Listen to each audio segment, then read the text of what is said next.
to another episode of Wisdom Chat Plus. I'm Phil Holdsworth, your co-host, and my wonderful co-host.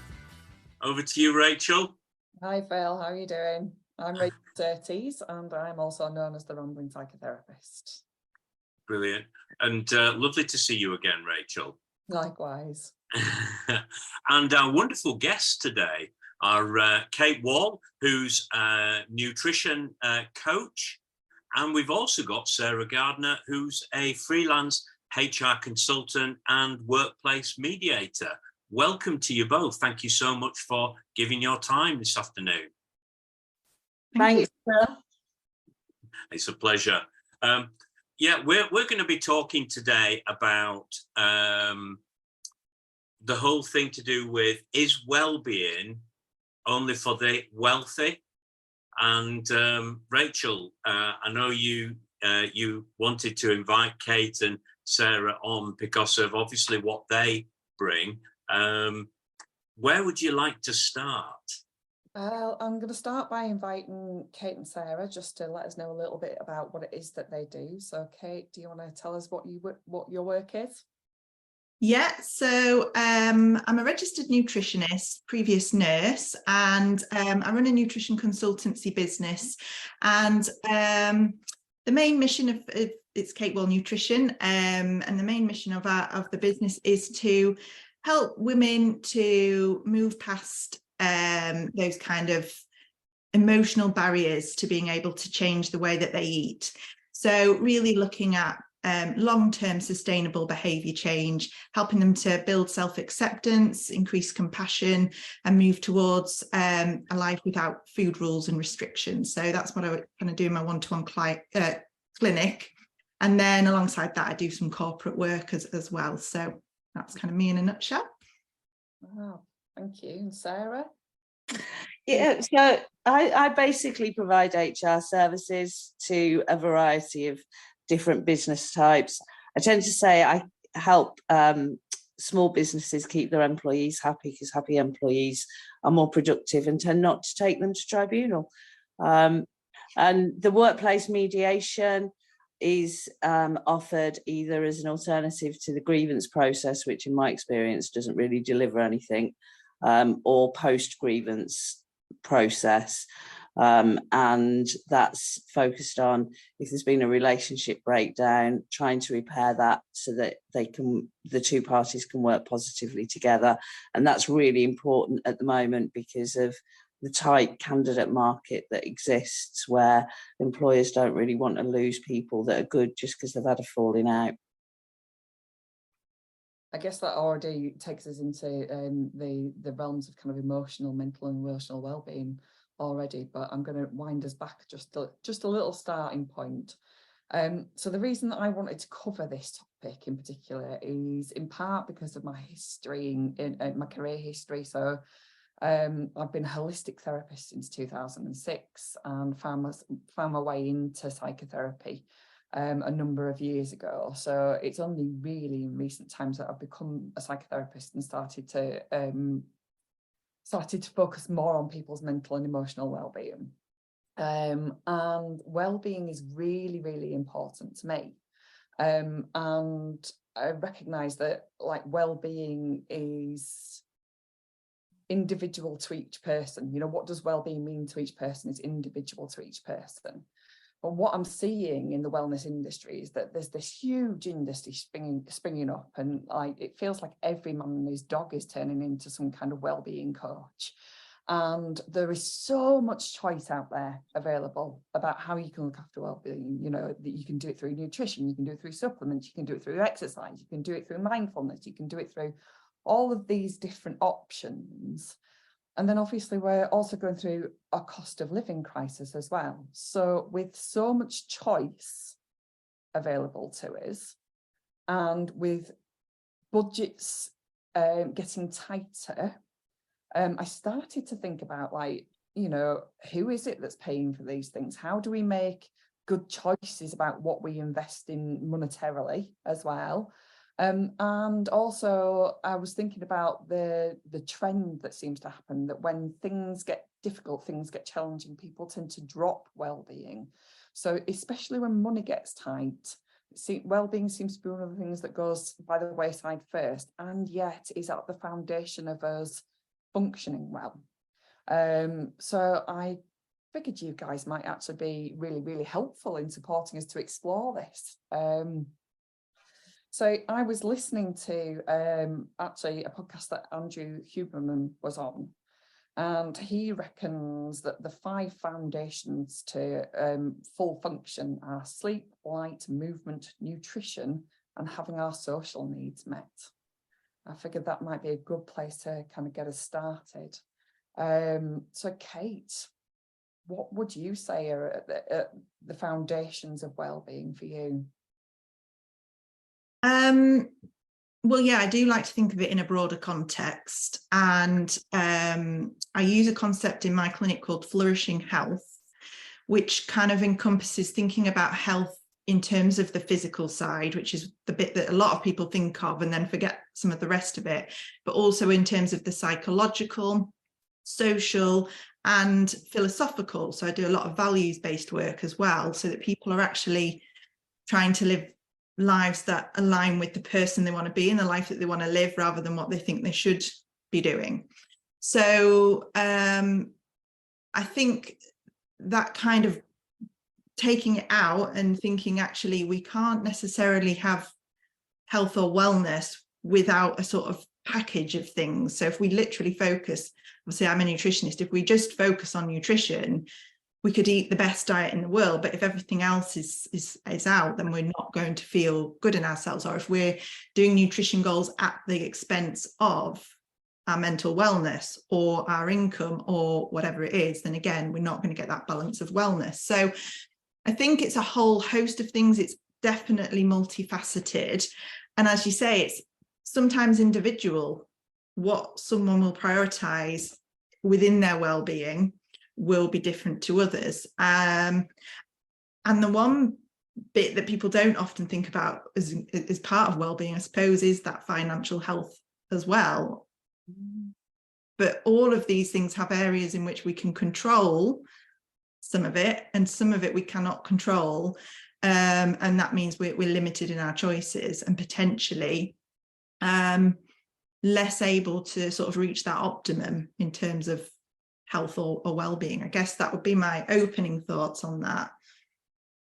Yeah, I mean, financial well-being, I think if I were to add into the Andrew Huberman idea, because I sort of agree with all of those 5 foundational things as being at the centre of how we keep ourselves well, I think financial is really important as well, because it feeds our ability to stay well on a purely financial level. You know, we need the ability to buy food, we need the ability to buy shelter, we need the ability to heat our homes, we need the ability to get around the place, you know.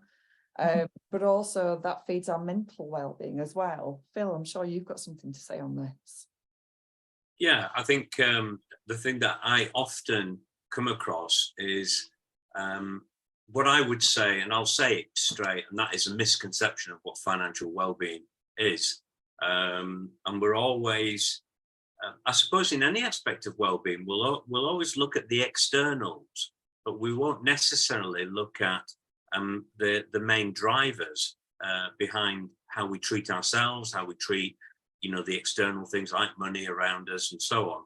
And so my thing is about encouraging people to understand what's the main driver. The main driver is you and me, the people who make the choices. And why do we choose the way that we do? Why do we behave the way that we do with money or any other aspect of our lives? Why do we make those choices? Where do they originate from? So the assumption is it's just a choice here and now, and that choice is being determined by the controlling mechanisms around us, like whether we've not got enough money or something. We say, well, it reduces our choice, but it doesn't stop you being able to choose. And, you know, now our view of money, how certain things happen in our lives that trigger behaviors that are automatic, but we don't recognize them because they are habits. They're automatic. And so we just assume this is me.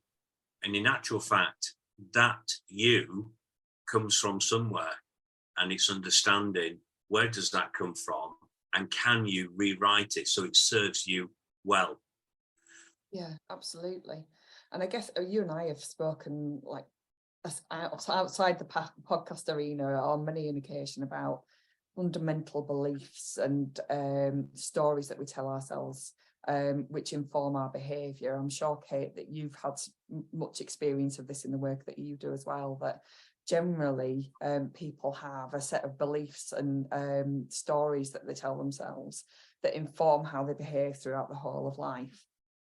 Mm-hmm. And I'm curious about what happens for people when money gets tight. So what happens for people when money gets tight? Why do we stop? And I will put my own hand up here. You know, why do we stop looking after ourselves quite so well? You know, and is it a perception that actually, in order to look after ourselves, we have to invest financially in ourselves?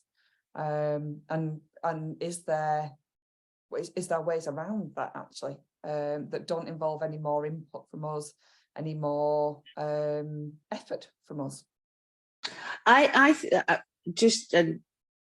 This is just my view. I think that when money gets tight, we focus on the fact that we are worried about the impacts of that lack of finance.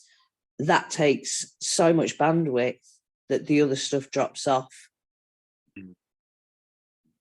I'd agree with you as well, Sarah. And because at the end of the day, it's understandable people would worry, but it's how all of a sudden everything else sort of disappears, and the primary focus is that area of worry.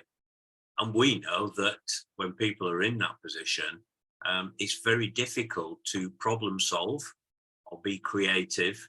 And so it's almost as if you get kind of sucked down into this black hole of despair, and assume you're the only one, and there's no light at the end of the tunnel, which in both cases is not necessarily true. But and I would say that that's the case in any crisis situation. It just slows your bandwidth down, and your anxiety gets built up, and something falls off. Then, yeah, you've got less space available for the things that don't feature in the front of your imagination. Yeah. Is there, Kay, is there anything that, from a nutritional point of view, is there things that people can do that are, you know, not expensive in a sense? You know, they're quite sort of cost effective, but that would actually help promote, you know, good sort of abilities to think more clearly? Are there practical things that people can do? Again, this is another area where there is a lot of hype within the wellness space. You know, how to eat for good mental health, how to cure depression with nutrition, and you cannot do that. You just can't. So there's a lot of overinflation in that area. So anybody that is selling that, just sort of walk on by. But I think it's kind of thinking about just the basics from that point of view. So obviously, if you eat regular meals, then you're going to maintain blood sugars, which is going to feed your brain, which is going to allow you to think a little bit more clearly. You know, getting the right balance of foods will help your body to function. So those, you know, those basic kind of rules, hydration, just drinking regular glasses of water, all of those things are definitely going to help you to manage, not to probably manage emotions, but just to help to take off one less thing. But then I would be aware that not everybody even has that choice. You know, if you're choosing food on your plate or food on your child's plate, then, you know, we have to be conscious not everybody can eat 3 meals a day. And when you're saying about this thing of sort of the financial health, this is where it just ripples down, because, you know, depends how far down the line someone's gone. But, you know, I think food prices have gone up 20% in 1 year, meaning some people are having to pay about 45% of their income on food, which is a huge proportion. Well, that would be to have a healthy, balanced diet. It would end up being about 45% of their monthly income. So things you would need to be able to have the best diet on a low income is education. How do I cook? For starters, if you can't cook and you haven't been taught that, which we don't tend to do in this culture, very difficult to know what to do with the basic ingredients. Have you got somewhere to store your food? Have you got a cooker? Have you got a freezer? You know, all these things a lot of us take for granted. So it again, I think it's just being conscious that not everybody has the choices to do these basic things.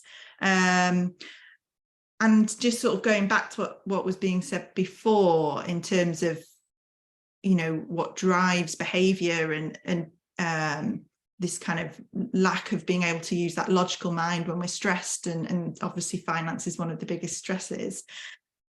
There's also, I think, an element of, and I see this in my work in terms of weight stigma, but there's stigma around finance, around you know, social status.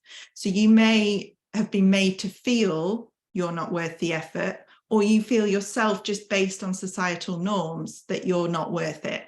So sometimes people don't even, what's the point in bothering with well-being when I'm less than, I'm not good enough, I'm not as worthy as others with money. So it's even changing that kind of cultural approach to how we treat and you know, judge people who perhaps don't have as much money as they do. So yeah, I suppose that's not quite answering the question, but I think they're just important points to raise. No, but thank you. That's helpful. I think that, like you say, these are big subjects, aren't they? And but what we're really trying to get to the bottom of is, yeah, we're trying to take all the myths out, or tackle the myths, but also get to the nitty-gritties. I mean, in the workplace, for example, we know that poor well-being has a direct impact on productivity, engagement, you know, it increased absenteeism through stress-related illnesses and so on. And you're right, Kate, about finances being one of the biggest stressors. And I say one of, because obviously life's full of lots of other things as well. But Sarah, in terms of the workplace, this must be something quite challenging for employers to get a handle on. And yet one thing that shocks me sometimes, and I suppose I shouldn't be, that is when I get an employer saying to me, oh, that's all the touchy-feely, fluffy stuff. You know, and I just think, I just want to slap them round the chops when they say stuff like that, because I just think you clearly don't know how to empathise, and for whatever reason, that they themselves have got their own beliefs. But I don't know what your experience has been, Sarah, in some of those areas, and whether you've had to tackle some of those types of managers. And I'm so sorry, somebody just came to the door. Don't worry. But did you hear what I said? Yeah, so I think they do struggle. They do struggle with that. But it's also about prioritisation, in terms of if their budgets are tight, and a lot of the small businesses are struggling at the moment.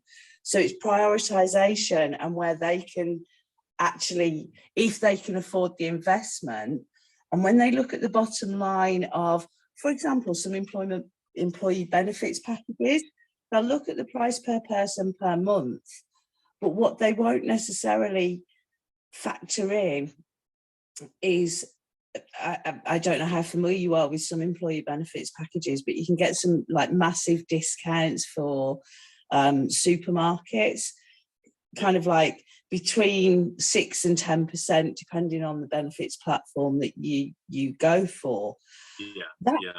That can be a massive kind of way of not having to put the money on the salary. It's voluntary, and the one thing that I have found when I've supported businesses to implement those kind of platforms, encouraging the employees to take up those discounts, because it's effort, it's another job that they have to do.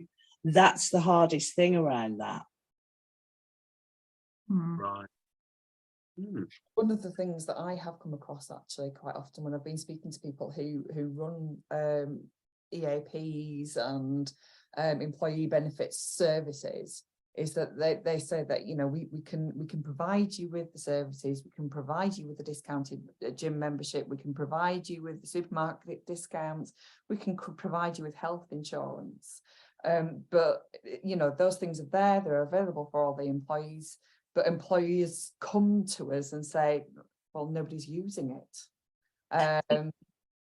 That's exactly the problem, Rachel, and it takes continual kind of promotion internally. But even if you've got your, you know, a dedicated HR team pushing those kind of things all the time, it's you need the leaders in the business to encourage the conversations around it.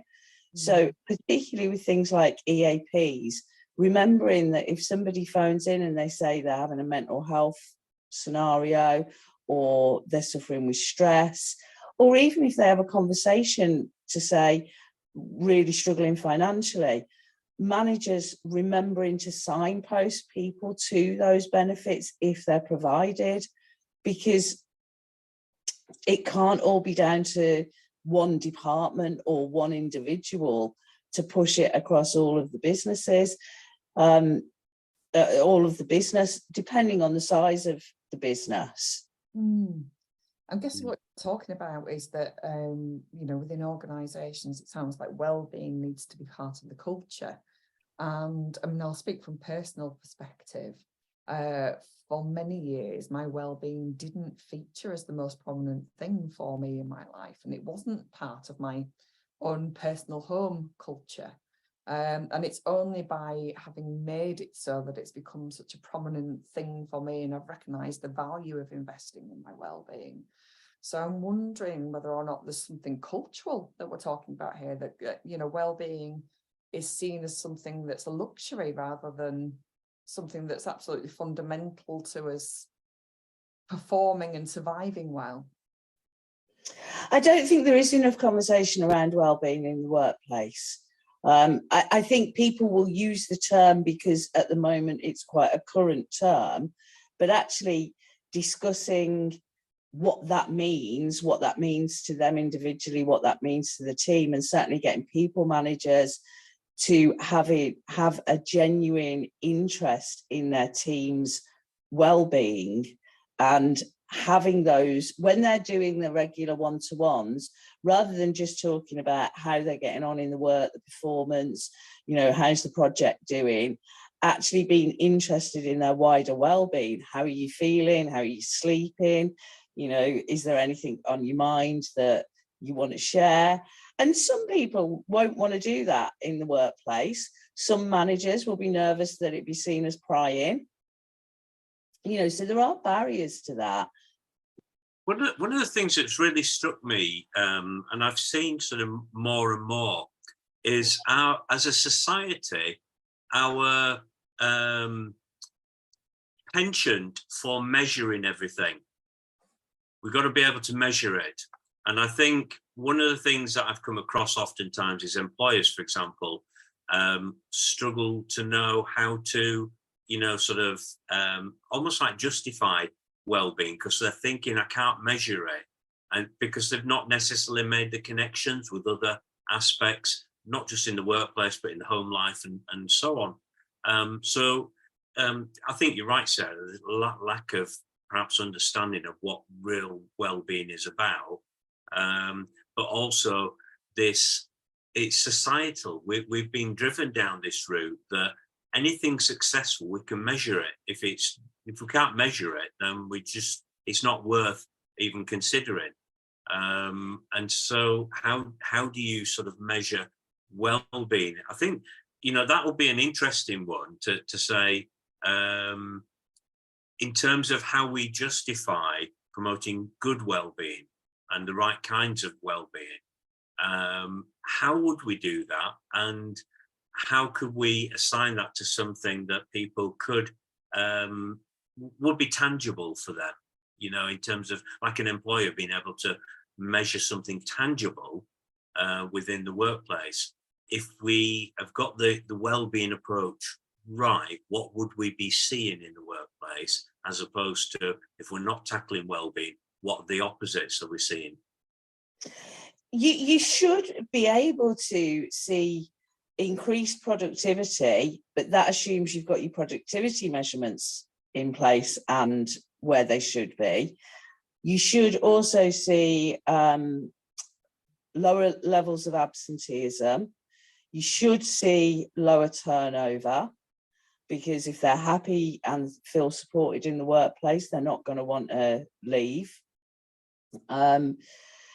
And you should, depending on whether it's a co-located working environment or not, if it is in an office-based environment, you feel it, you sense it. When you walk into an organisation where there is positive well-being, generally, you see, you just feel it. Yeah.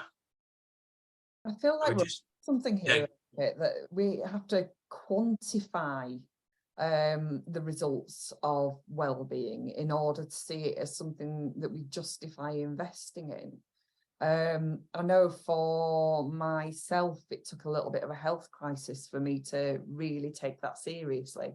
And, I started to see the benefits almost immediately of changing my diet, changing my exercise routine, making sure that I get enough downtime, making sure I get enough sleep, etc., etc. But I had something to measure it against. So I had health improvement to measure it against. So I'm wondering if that's something that you see an awful lot of, that people need to kind of quantify what the results might be in order to want to invest in their well-being. Yeah, this is classic within any part of well-being. And the classic one in my clinic is people previously have tried to lose weight, and that's how they're quantifying success, when actually that doesn't equal always success or health. And so trying to look at how you measure progress when you're talking about increasing compassion and decreasing self-critical thoughts and improving diet, but on a gradual basis, so you don't suddenly go, wow, I can really feel the difference. It's a gradual thing over time. So you can do things like measuring energy levels and mood levels, and I think these can be ways of looking at trends over time, but people do want to see that they're making progress. I think that is something that's important. But actually, when you get to work with people, and not everybody gets this opportunity, I suppose, but when I work with people, they come with one set of thinking that they need to measure everything and keep track of everything, and they soon realize, actually, I just need to focus on how I'm feeling in the moment and respond to that accordingly. And that's what I would sort of help people to have the tools to do. So if the culture within an organization is right, then maybe you could move away from this kind of quantifying and measuring and putting numbers to it. But in the end, businesses are businesses, and they need to make sure that they can make money. But it's the same as anything within the wellness field. There's very much a rhetoric of its individual responsibility. And of course, we do all have an individual responsibility for ourselves. But because some of us have less choices than others, we definitely need to think of more of an upstream approach, whether that's from government down, or whether it's from, like you said, the leader of an organization down, because there's that classic example when they're saying about the people all falling in the river, and there's the person trying to drag them out, and they're kind of half drowning and not being able to get them all out. And it's the person that goes up and blocks the hole in the bridge and stops people falling in the river in the first place that actually has success.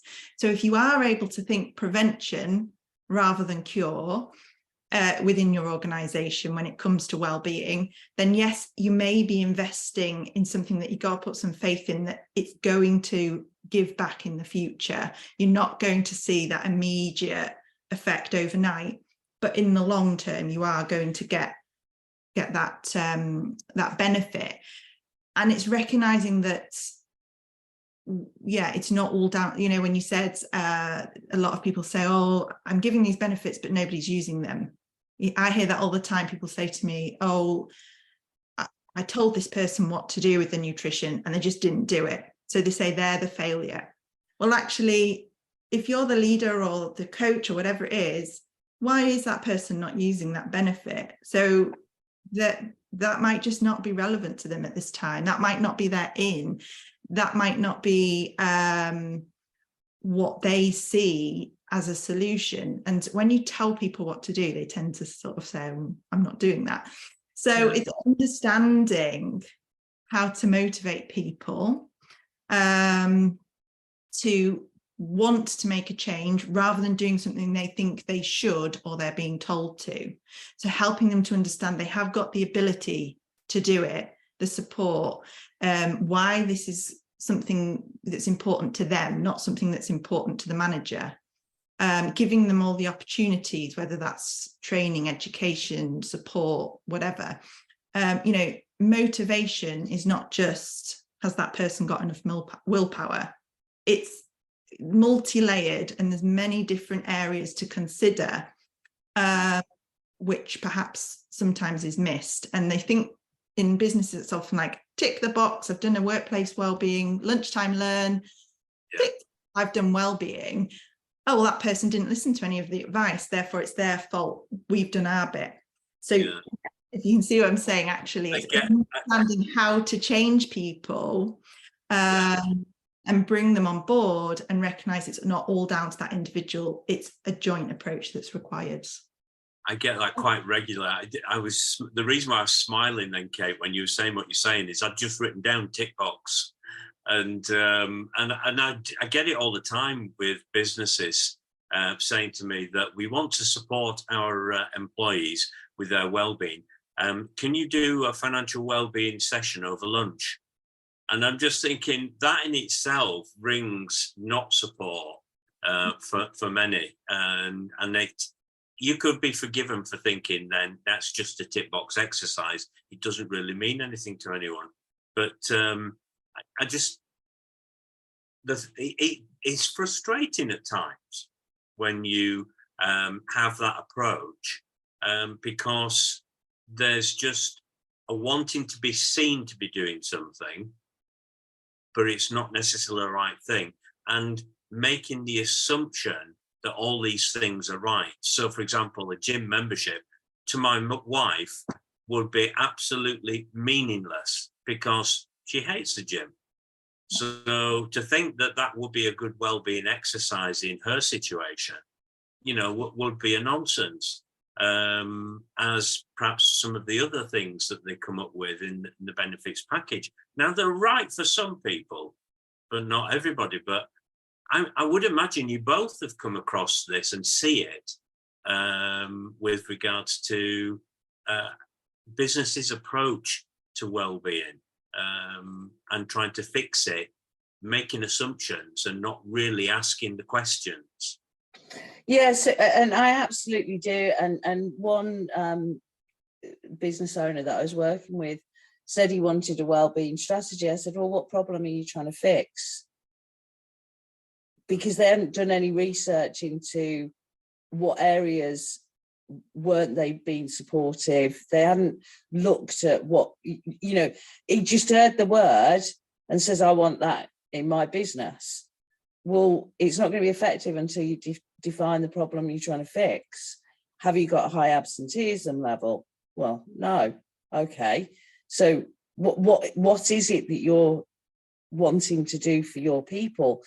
But there is also the push and pull. The employers, and Kate's right, you know, it's not as simple as kind of giving information and assuming that people are going to be motivated to do it. But how much duty does an employer have to take their people that way? You know, when they're a business and they're trying to produce a product or a service and essentially make money so that the economy goes and they can pay their people and they're part of that, and the business owner makes money as well. And it's about being able to sell the return on investment that it would take to go into that in depth, even with the stuff that you do, Phil. You know, you and I've spoken in the past, and it's financial well-being is about understanding personal individual drivers. You can't do that in a lunchtime session. But how responsible is the employer for providing that service?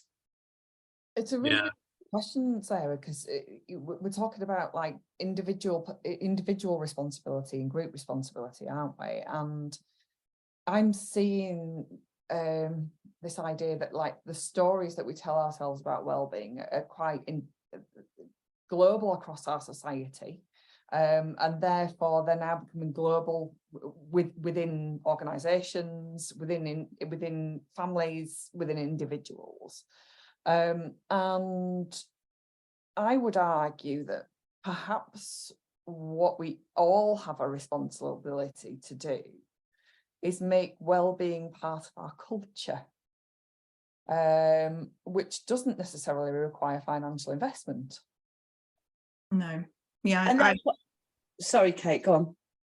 I was going to say, I think there is always going to be a cost to putting well-being into your business. But if it's a culture where I don't even know if it needs to be well-being, it's about having engaged employees. So if you have engaged employees, they feel that they are appreciated and they feel they have purpose. And this is two of the main things that would help you to feel you have well-being. So of course, then individuals are going to have other things going on in their life that may need extra, more specific support. There is always going to be a line where, well, I can help you to this point, and then it does go beyond the responsibility of the employer. But actually a lot of the stuff with good leadership and with understanding of people, motivation and behavior change within your business, you could do an awful lot just through good conversations, through the culture that you promote through your staff, and small things that make a difference. Like recently, I just heard someone saying that their business is giving you your birthday off, but it's not a holiday day, it's just an extra day. The difference that thing made, which yes, it costs money to give people a day off, but it made a huge difference for probably quite small investment, depending on the size of the business. So I don't know, I think it comes back to us being sold that wellness is something we have to buy. And that that is a big problem in the wellness industry. That, I mean, in my world, it's supplements, cleanses, detoxes, magic quick fixes, all this stuff you have to buy in order to be well. But what you're actually aiming for is something that's not really relevant or realistic to you. We don't all need to be Gwyneth Paltrow or whatever. So wellness becomes extrapolated into something beyond what it really is, and then we end up with that kind of worried well thing of people feeling it's never enough or I always need more. So yeah, I guess I'm now waffling, but I think it is getting back to what actually makes people feel good at work, and that is probably the appreciation and having purpose. And you can do a lot of that through good conversations and leadership. It absolutely is, and that's the only way you create that culture is by having quality conversations and quality discussions, and actually giving a damn about the people that you work with. Yeah. And I think that's. I'm going to come back to the idea that actually, if we have that in our culture, that we have a culture, organisational culture, a family culture, a culture within ourselves of we actually give a damn. We ask the questions: how are you sleeping? You know, do you need some opportunities to move? Shall we set up a lunchtime walking group? You know, encouraging employees to do those things for each other as well. Talking about nutrition, like making sure people actually get time at lunch to go and source a proper meal, rather than giving them half an hour in which they've got to respond to the emails that they haven't actually had a chance to respond to. They've got to call so-and-so, so-and-so. They've got to call school back because their child's having a crisis at lunchtime, and then they don't get time to eat and they start, you know, snacking or relying on junk food. You know, if we've got a culture in ourselves where we prioritise ourselves, we look after ourselves well, and we give a damn about us and the others around us, then surely something's going to change in terms of well-being. I do think that from regarding an employer perspective, and this is a valid point that Sarah makes about you know, going back to that term, do I give a damn? You're caring for the most important asset in your business, which is the people. It's the people that make the business. So if we really want the business to succeed, then we need to do something to make sure that we're supporting and caring for the people that work for us as an employer. And the other thing as well is, if we don't do these things, the cost implications are enormous. People don't feel cared for, so they leave. So the cost of replacing them is phenomenal. I think, Phil, yeah. I think you're absolutely right. The one thing that I would say is, you know, the employer, that's a legal entity. That's not a being. So actually, what any business owner needs to focus on is making sure that they've got the right leadership people in place, because it's the people that make the people feel wanted. There isn't some mythical entity called the employer that will make people feel appreciated or wanted. So that's about having the right people in people management roles who understand what that people management role is, has the skills to deliver that people management role that creates the culture that's been talked about. And endemic in this country and many other countries, I'm sure, we promote people that are good at their job to be people managers without even checking whether they've got any skills, any desire, because that's the only promotion route, that's the only success route that you've got. If you are going up the ladder, you are going to have to manage people. Yeah. And beyond that as well, I'd add on to that, Sarah, that actually when people are promoted into those positions, they're not supported well to learn the skills they need to manage people as well. No. We kind of set people up for failure, don't we, in a sense? So we put people in these positions. I've seen it myself in my own career, people being put in positions who just didn't have the people skills, yet they were good at what they did. And all of a sudden now, it's almost like it's a big failure. It's causing greater problems for the organisation. It's more fundamental than that, Phil. We don't even tell people what we expect of them as a people manager. Yeah, that's right. Yeah, no, I completely understand that, and I'm just to say I'm conscious of time, and I know it's one of these subjects where there's so much to it. There's so much meat to the whole thing, and you really want to help a lot of people, employers included. Because some employers are afraid to go down certain routes because they don't want to get it wrong. They don't want it to cost them so much and then it not amount to anything at the end of the day. But for an individual as well, we hear so many, you know, where we want to support you in this, we want to support you in that. And people are going, yeah, I've heard that before. And, you know, so you're tackling some of these experiences in life and beliefs to actually want to do something that's good, both for the employee but also at the same time for the business itself. So yeah. To what I see when people don't make change with their nutrition because they feel they have to overhaul their whole diet tomorrow and it feels overwhelming, so they do nothing. And so we talk about, well, what would be the first step? Like if you put an apple in your bag tomorrow, first step towards your goal, great, you're on your way. And maybe businesses feel this is like this massive thing that they've got to do. And actually, if they just stop and think, I want an overarching goal of improving staff well-being, because that fits with our company values of this, right? These are all the actions we can take in order to do that.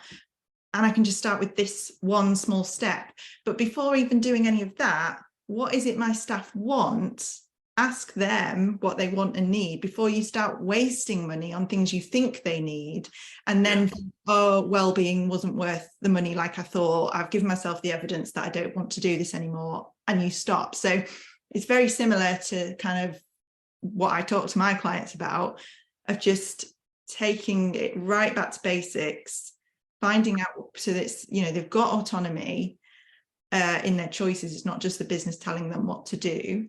You're doing the right things that are going to move you forward. And even if you're taking just small steps, all those steps, but in a year's time, you're going to have moved your business forward quite significantly without feeling you've put massive investment or time into it. So that's probably something people can think about to make well-being in the workplace more accessible, which will then mean when we're talking about people getting well-being, do you need to be wealthy?